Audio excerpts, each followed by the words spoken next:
Hey hey hey, selamat bergabung kembali di channel BB69. Sobat BB69, pada episode kali ini kita akan membahas sebuah film yang berjudul Rentang Kisah. Film ini berkisah mengenai kehidupan seorang gadis yang bernama Gita Savitri yang diperankan oleh Baby Sabina yang mendapat kesempatan untuk dikirim orang tuanya ke Jerman untuk berkuliah. Sewaktu beliau berkuliah, ternyata masalah demi masalah menimpa dirinya. Mulai dari kehidupan percintaannya, kehidupan pribadinya, masalah ekonomi dari keluarganya, dan lain-lainnya. Film ini sendiri diangkat dari novel yang ditulis sendiri oleh Gita Savitri. Sejujurnya saya pribadi sendiri masih belum pernah membaca daripada novel itu sendiri, sehingga saya tidak bisa membandingkan film ini dengan novelnya. Saya menonton film ini hanya dengan melihat sekilas saja dari trailernya. Jadi, saya kurang lebih berpikir bahwa saya akan mendapatkan sebuah tontonan yang mungkin bisa memberikan inspirasi kepada para penonton lainnya. Menonton film ini jujur membuat perasaan berkecamuk dalam diri saya. Kenapa bisa gitu? Karena jujur saja nih, kelebihan dari film ini ternyata menjadi kekurangan dari film ini sendiri. Loh, kok bisa? Ya tentu bisa nih, makanya dengerin dulu ya. Saya akan membahas mengenai kelebihan dari film ini dulu ya.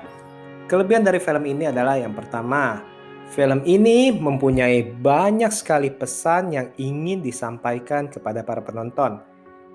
Kita ambil contoh saja, misalkan bahwa pentingnya agama atau nilai-nilai agama dalam kehidupan kita sehari-hari nih. Kenapa? Karena seringkali ternyata kita menghadapi permasalahan demi permasalahan yang membuat kita berasa buntu atau tidak tahu harus bagaimana. Dan ternyata ujung-ujungnya yakni kita harus mengingat kembali kepada Sang Pencipta kita, yang mana di waktu kita senang, kita seringkali melupakannya. Nah, asyiknya di film ini adalah film ini tidak berusaha untuk mengkhotbahi kita atau menggurui kita mengenai agama, tapi film ini hanya mengingatkan kita saja, sehingga kita dapat otomatis teringat atau mengkoreksi diri kita bahwa sebenarnya ini selama hidup kita ini apakah kita masih ingat kepada Sang Pencipta atau hanya pas lagi susah aja nih. Nah, pesan berikutnya adalah kita ini seringkali tidak menyadari pengorbanan atau segala usaha yang dilakukan oleh orang tua kita dalam memenuhi kebutuhan atau mensejahterakan para anaknya atau mensejahterakan kita sendiri. Entah itu kita nggak ngeh atau tidak mau tahu, atau memang kita tidak tahu. Selama kita hidup mungkin aja nih kita hanya menerima aja, oh iya oke, ini dari orang tua kita, ini untuk makan, ini untuk sekolah, ini untuk beli pakaian, untuk beli gadget, untuk beli mainan, untuk beli kuota, dan lain-lain. Yang mana kita seringkali ini tidak berpikir bahwa apa yang sudah mereka lakukan untuk memenuhi kebutuhan daripada kita anak-anaknya. Sampai satu saat kita mengetahui betapa tidak mudahnya mereka mencari semua itu. Atau sampai satu saat kita berada di dalam posisi mereka, yakni sudah menjadi orang tua. Walaupun penyampaian di film ini tidak terlalu menjelimet ataupun hanya sekilas saja atau tidak terlalu menggurui, namun pasti dalam pikiran para penonton harus terbersit ataupun setidaknya itu menyantol di hati kita dan pikiran kita, di benak kita, dan kita harusnya melihat kepada orang tua kita dan lebih menghargai perjuangan orang tua kita selama ini. Nah, ini cukup bagus nih pesannya nih. Pesan berikutnya adalah pekerjaan yang halal walaupun mungkin terkesan hina, itu harus kita lakukan dengan senang hati dan tidak usah malu menurut saya. Hal ini digambarkan di dalam film ini di mana sang tokoh utama harus mengambil botol bekas, mengumpulkan botol bekas dari tong sampah dan menjualnya. Demi apa? Demi kehidupannya sehari-hari.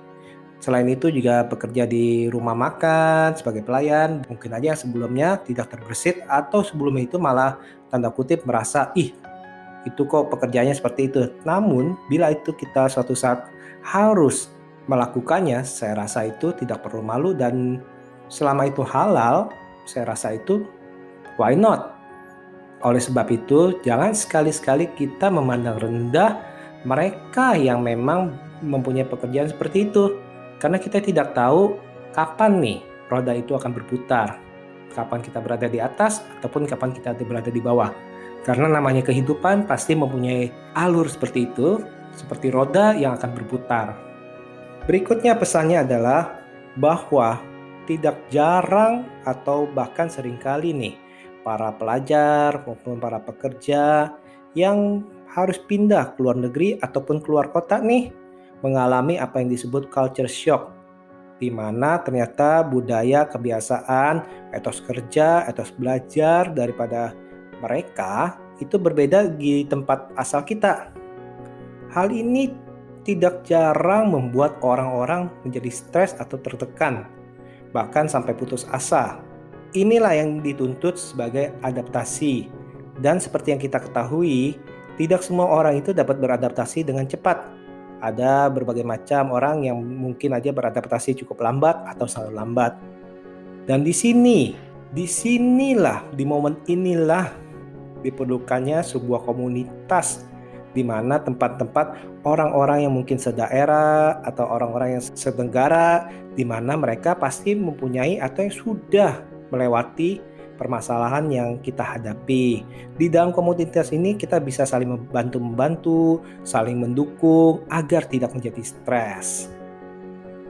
Nah, kelebihan lainnya adalah kalau kita bisa lihat ini dari sinematografinya atau pergerakan kameranya, itu menurut saya di sini ini cukup apik ya, cukup bagus ya, di mana shoot demi shoot bisa menggambarkan situasi negara di luar negeri sana itu begitu indah dan juga permainan warnanya menurut saya eye catching sehingga memanjakan mata kita nih sebagai penonton.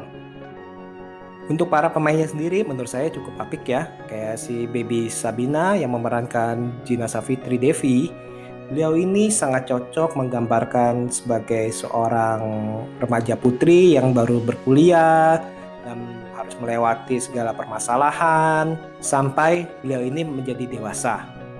Selain itu juga Biowan yang sebagai Paul itu juga cukup baik menggambarkan seorang sosok yang dimana pendiam, juga mempunyai konflik dalam batinnya ternyata nih, dan akhirnya mendapatkan pencerahan di dalam hidupnya. Pemain lainnya seperti Regen, dia ini cukup bagus nih karena dia akan memecahkan suasana sehingga tidak terlalu serius.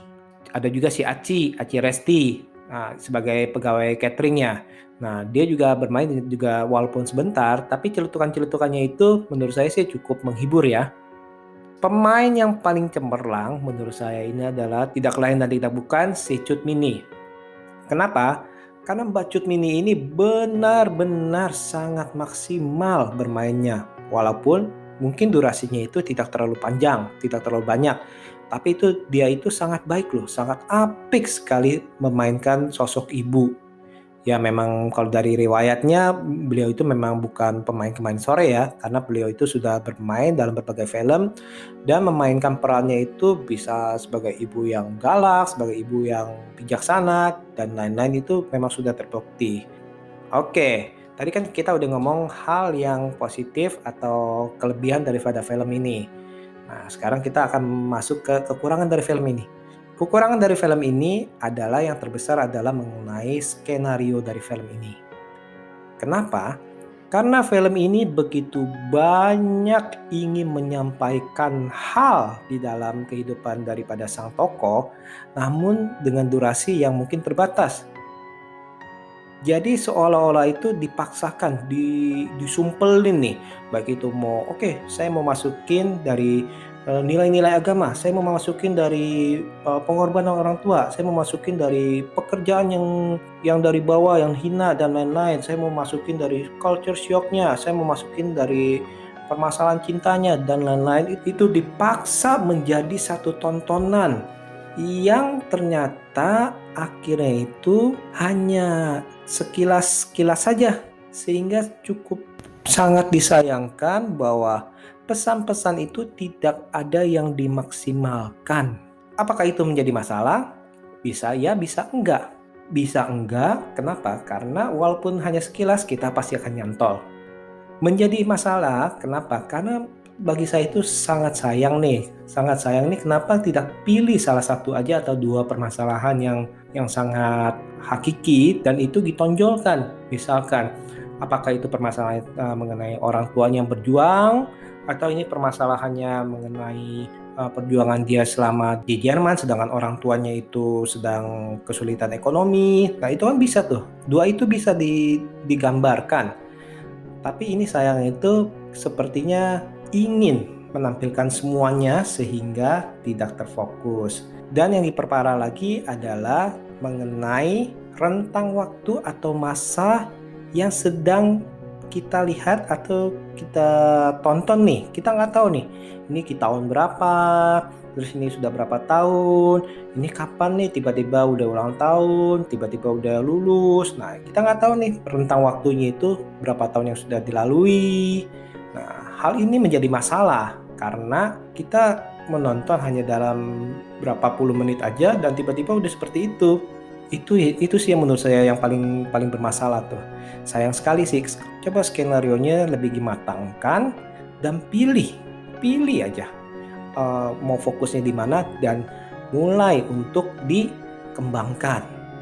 Terus yang jadi salah satu juga yang jadi ganjalan di hati itu adalah mengenai keberadaan adiknya, sang adik daripada si Gita nih. Bayangin nih, pas si Gita lagi mau kuliah, kecilnya segitu. Tapi ternyata pas Gitanya udah pulang, membawa orang tuanya pulang, kecilnya masih segitu. Itu kan tanda tanya. Maksudnya ini sebenarnya ini berapa tahun nih? Kok adiknya masih kecil-kecil aja, nggak beranjak jadi remaja ya? Itu sih. Jadi sebenarnya ini overall nih, film ini sebenarnya cukup bagus. Cuma mungkin agak kebingungan apakah ini film ditujukan untuk film sebagai film religi atau sebagai film cinta-cintaan aja remaja atau sebagai film yang ingin memberikan inspirasi. Tapi nggak apa-apa sih. Yang penting itu kita tonton dan kita harus bisa mengambil nilai-nilai atau pesan-pesan yang ingin disampaikan oleh sang sutradara atau sang penulis naskah.